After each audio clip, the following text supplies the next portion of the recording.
மழை பெஞ்சு கொடியெல்லாம் காஞ்சி போச்சு. 3 நாள் மழையாக காஞ்சிச்சு செடியெல்லாம். இருக்கிறத காப்பாற்றுறோம் செடிங்களை. செடிக்கு ஒரு அறுவடை இன்னைக்கு.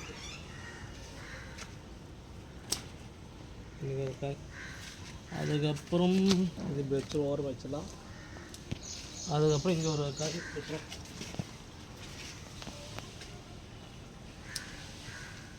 அப்புறம் இங்கே ஒரு காய் வச்சு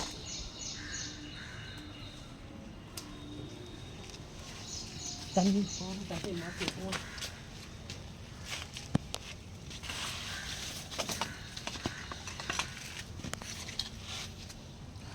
அடுத்தது வேறு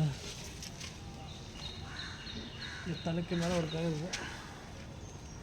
மழை பெஞ்சு நிறைய செடி டேமேஜ் ஆகிடுச்சு. ஃபுல்லாக செடிங்களாம் டேமேஜ் ஆகிடுச்சு. இது மழை பெஞ்சு ஒன்றுமே இல்லை. இந்த காயில் நிறைய போயிடுச்சு. மழை பெஞ்சனால நிறைய காய்ங்க டேமேஜ் ஆகிடுச்சு.